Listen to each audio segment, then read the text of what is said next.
sunnah bid'ah. Yasinan bid'ah, Nabi gak pernah yasinan. Ya salam. Yasinan itu kan istilah doang. Berkumpul berdoa, mendoakan orang mati kan sunnah, ada hadisnya. Mau dikubur nggak dikubur sama. Kalau di masa Nabi lebih horor dikubur Pak kumpulnya. Kita cuma di rumah, lebih gampang atau lebih mudah, lebih susah? Ya, lebih ringan atau lebih berat?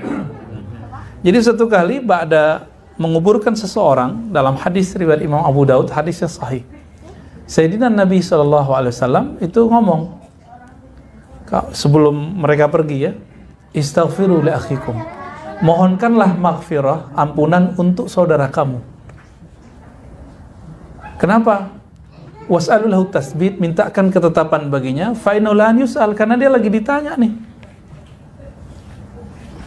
Dia lagi ditanya gitu. Itulah kubur yang paling enak tuh di zaman itu. Kenapa? Langsung Nabi yang doain. Ya. Karena Nabi sudah nggak ada, kita cari orang yang mewarisi Nabi. Itu ulama, guru-guru kita yang mimpin sholat kita, ya Ustadz Usdilah salah satunya sekarang ya. Kita minta untuk beliau membacakan doa. Itu sebenarnya dari sono Pak dalilnya.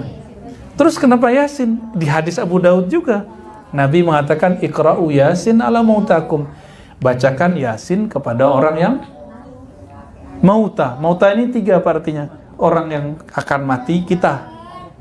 Yang kedua, orang sakarat. Yang ketiga, yang udah mati. Maka disunnahkan tadarus tadi, alhamdulillah jalan terus ya. Yasin, kenapa Yasin? Yasin itu qalbul Quran, disebut qalbunya Quran. Jantungnya Quran itu Yasin. Dan itu hadis riwayat Imam Tirmizi, walaupun hadisnya tidak sampai derajat sahih, tapi Imam Tirmizi mengatakan, Imam Tirmizi ini murid Bukhari Pak. Kita sering dengar Imam Bukhari ya. Benar Pak, bukan Imam Ar-Razi Pak. Bukan Imam Rusdi. Imam Bukhari punya murid namanya Muslim. Lalu ada murid yang terbaik di sisi fikih hadis namanya Tirmizi. Imam Tirmizi mengatakan Yasin dari Nabi SAW, Yasin qalbul Quran. Yasin itu qalbul Quran. Abu Daud sendiri, kawannya Imam Bukhari, itu meriwayatkan hadis ini. Iqra'u Yasin ala mautakum, bacakan Yasin untuk orang yang tadi, 3 tadi, yang akan mati, yang sedang sekarat atau sudah mati. Anda ditegur sama orang Pak. Kata Syekh Albani, hadis dhaif. Gimana cara nanggapinnya Pak Gun? Pak Gun yang paling demen yang gini-ginian nih. Kata Syekh Albani, Albani tahun berapa wafatnya? 1923. Kemarin Pak, 1999. Berarti 14 berapa tuh? Kurangin aja, sekarang 1443, kurangin aja Pak. 14? 42 apa 43 sekarang? 43. Tahun 99, berarti sebelum 2000. Itu 14 berapa? 1430 ya? Belum. Sebelum itu. Waduh, matematikanya 4 nih kayaknya. Sekarang 1443, 2001. 1422 ya? Oke. Lolos deh. 1422 dia wafat tuh, namanya Syekh Albani. Dia mengatakan hadis tentang baca Yasin untuk orang mati itu dhaif. Ini imam belakangan Pak, hasil penelitian dia. Bapak ikut dia atau ikut Imam Abu Daud?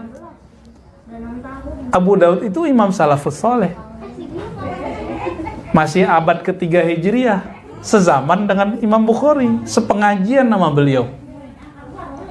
Bahkan beliau langsung ngambil hadis ke Imam Ahmad. Imam Bukhari nggak nyebutin riwayat Imam Ahmad di Sahih Bukhari, tapi Abu Daud ada hadisnya. Abu Daud nih, Imam Abu Daud. Kata beliau, jadi beliau ini kitabnya nyampe ke Mekah. Jadi yang ngarang kitab hadis itu kebanyakan bukan ulama Mekah. Yang ulama Mekah kan ada namanya Al-Humaydi, muridnya Imam Syafi'i. Tapi kitabnya nggak banyak dibaca orang. Tanya aja sama orang Kementerian Agama. Nggak banyak dibaca orang. Bukhari aja kadang nggak khatam. Ya. Itu yang banyak ngarang itu orang-orang di luar Mekah, Madinah. Imam Abu Daud ini orang Sijistan, Khurasan. Buku dia di masa hidup, di zaman belum ada internet, itu dengan berkat ada onta, nyampailah ke Mekah. Orang Mekah bingung.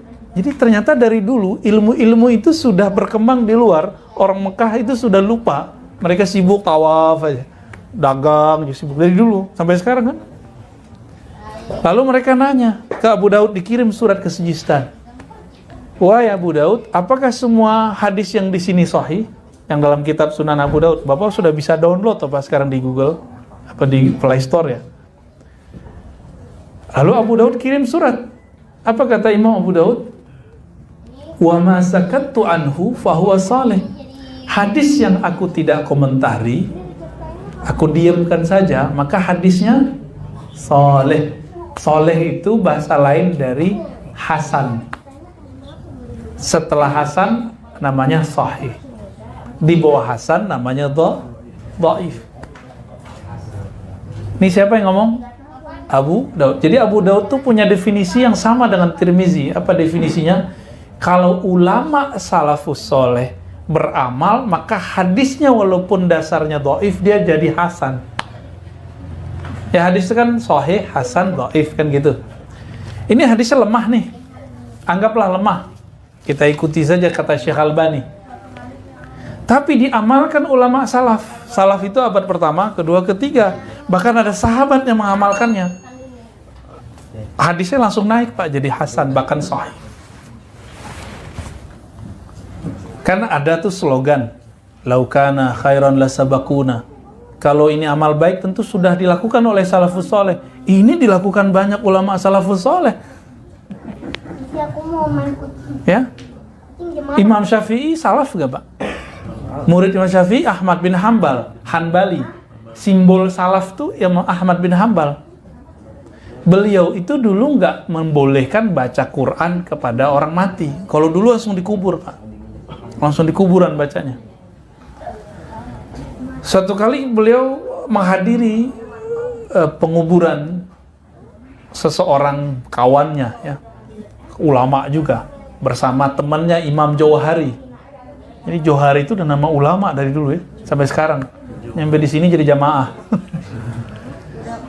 Masuk ke pemakaman, dia lihat ada orang buta hafiz Quran membacakan Al-Quran kepada orang di dalam kubur. Dia tegur, ish hadha gitu, hadha muhdas.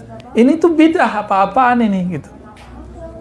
Udah pinggir, kira-kira gitu, pulang, nggak usah baca Quran di kubur, bid'ah.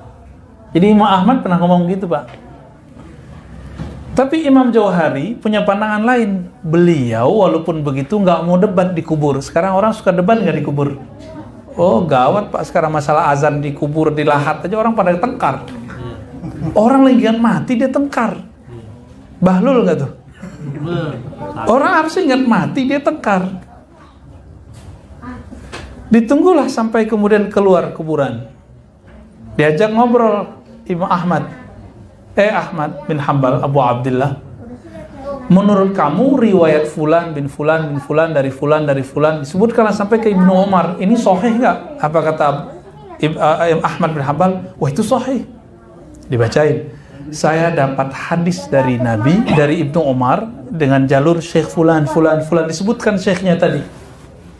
Bahwa Ibnu Umar ketika beliau sakaratul maut berpesan, jika aku mati, bacakanlah Fatihah, lalu 5 ayat awal dari Al-Baqarah. Maka masuklah ke buku Yasinan tuh. Jadi Yasinan yang Bapak pegang itu bukan buatan NU Pak, udah ada sebelum NU. Bukan buatan ulama NW kalau di Lombok tuh, bukan ulama Perti, Tarbiyah Islamiyah di Sumatera, bukan. Itu sudah ada dirangkum oleh ulama kita jauh-jauh hari. Kalau dulu di Palembang ada namanya Syekh Abdul Somad Al-Falibani, kampungnya Bu Desi ya. Kalau di Banjar itu ada Syekh Muhammad Arsyad Al-Banjari, itu ngajarin hal yang sama. Jadi yang kita pakai itu sudah tua tuh umurnya. Kebetulan yang melanggengkan itu orang NU. Gitu aja. Ya, sanadnya nyambung Pak. Ini Ibnu Umar sahabat Nabi bukan? Apa kata sahabat Nabi Ibnu Umar? Kalau aku mati, bacakan Fatihah sama 5 ayat awal Al-Baqarah. Dibaca nggak Ustaz Rusi tadi? Dibaca kan? Fatihah, Alif Lam Mim, 5 ayat. Berarti itu sunnah bukan? Sunnah. Jelas sunnahnya. Maka Bapak Saudara makan Allah, walaupun di ranah ini banyak perdebatan, tapi setelah Bapak saya bacakan riwayat ini, masih ragu nggak ngamalin? Masih ragu? Serius? Pamul enggak lah katanya. Murid Abah Huci sih ya. Ngamalin terus malah. Jadi mau bahkan orang hidup aja dibacain nyampe, Pak. Apalagi orang yang udah mati. Orang mati itu kan udah nggak ada jasadnya. Itu dia langsung ngerasain. Langsung ngerasain. Kenapa kita didoain orang nggak terasa? Karena kita sibuk sama urusan fisik. Coba Bapak sesekali berpikir diam, tenang, zikir. Lagi tenang begini, terus ada orang doain kita. Itu kita keinget dia tuh. Jadi kita sebenarnya dengan alam gaib itu dekat sekali. Sangat-sangat dekat ya. Nah, maka Bapak, Saudara, sahabat yang makan Allah, harapan saya kalau ada sahabat atau saudara kita, keluarga kita meninggal, tetap acara tahlilan walaupun sedikit nggak banyak itu diadakan. Itu seneng banget itu Pak. Ya. Apa dalil lainnya? Ada dalil ahlu dusur, masih ingat nggak tuh? Ahlu dusur ini orang-orang kaya. Ini diprotes oleh orang-orang yang disebut ahlu sufah, santri sufah. Santri sufah ini puasanya banyak, zikirnya banyak, tapi nggak bisa sedekah. Datang kepada Nabi protes, wahai Rasulullah, itu orang kaya bisa sholat kayak kami, bisa puasa kayak kami, tapi kami nggak bisa kayak mereka. Apa itu? Mereka sedekah dengan kelebihan harta, kami nggak bisa. Ini Abu Hurairah yang cerita. Lalu Nabi mengatakan, bukankah setiap tasbihmu sedekah? Hadis Bukhari Muslim itu. Bukankah takbirmu sedekah? Berarti bisa nggak kirim La ilaha illallah subhanallah ke orang meninggal? Bisa, karena dia sedekah. Sedekah pasti nyampe Pak, walaupun bukan keluarga kita. Pasti nyampe, dalilnya banyak. Dalilnya lebih dari 30 dalil. Mau dibacain sampai besok pagi nggak selesai Pak. Jadi kita baca subhanallah bihamdi, tadi ada Ustaz ya? Subhanallah bihamdi, subhanallah, itu nyampe, karena itu sedekah. Nggak usah gitu Bapak ini nggak percaya, ya sudah, qaulun ma'rufun shadaqah, kata-kata yang baik juga sedekah kok. Kalau nggak sepakat diem aja lah ya, ngomong yang baik, ikut berduka, kami doakan semoga bla bla bla, itu udah sedekah itu. Kalau nggak mau baca ya, senyum sedekah. Tapi senyumin orang meninggal nggak bisa Pak. Maka Bapak ini bisa ngirim Fatihah ke orang meninggal, orang tua, baca subhanallah, alhamdulillah, akbar setiap hari, kirim kepada orang wafat, nyampe. Kalau nggak percaya mati aja dulu Pak.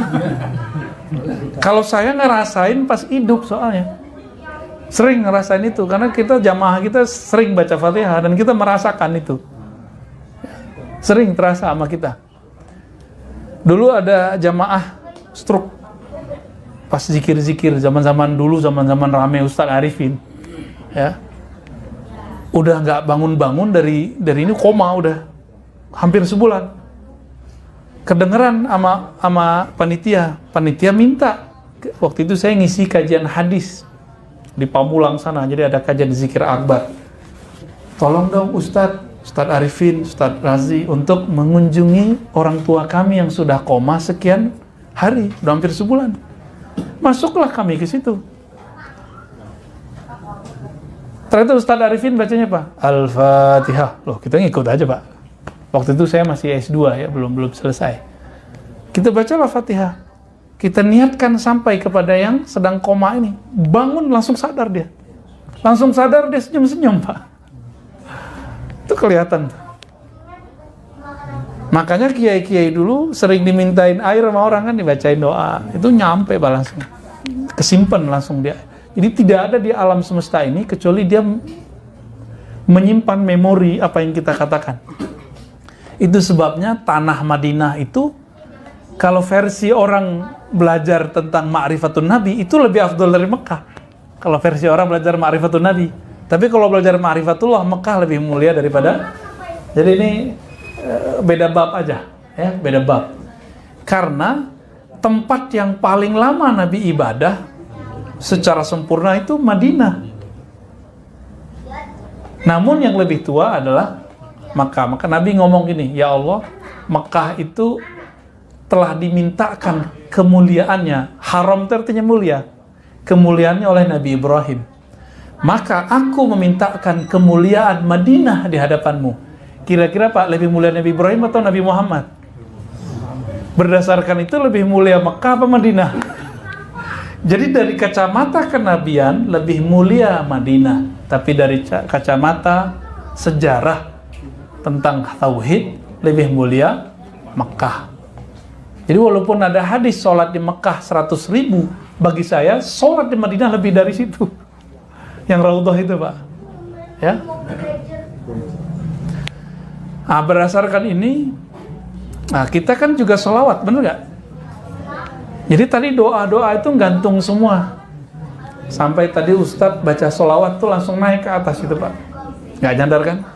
Pada ngelamun ya, pengen cepat selesai. Itu sholawat mahar naik ke atas. Jadi doa kita nggak akan pernah diangkat kalau nggak pernah sholawat. Jadi jangan pelit sholawat.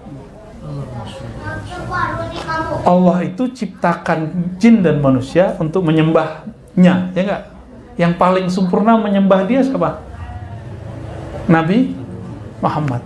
Maka jika tidak berselawat kepada yang paling sempurna menyembahnya, ibadah kita nggak akan tembus, tidak akan diterima kepadanya.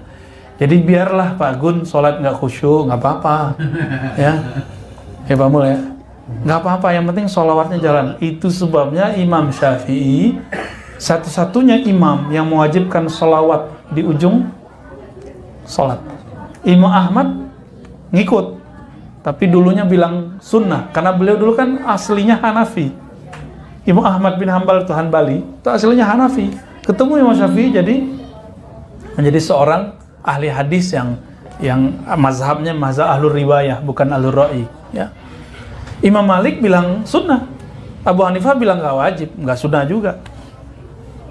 Tapi Imam Syafi'i dibukakan oleh Allah rahasia-rahasianya, maka beliau mengatakan wajib baca sholawat dalam tahiyat. Kenapa? Sholat itu doa, doa tidak diangkat kecuali bersolawat. Meskipun sholat kita nggak khusyuk, doa kita kurang tulus, semoga sholawat-sholawat yang kita baca membuat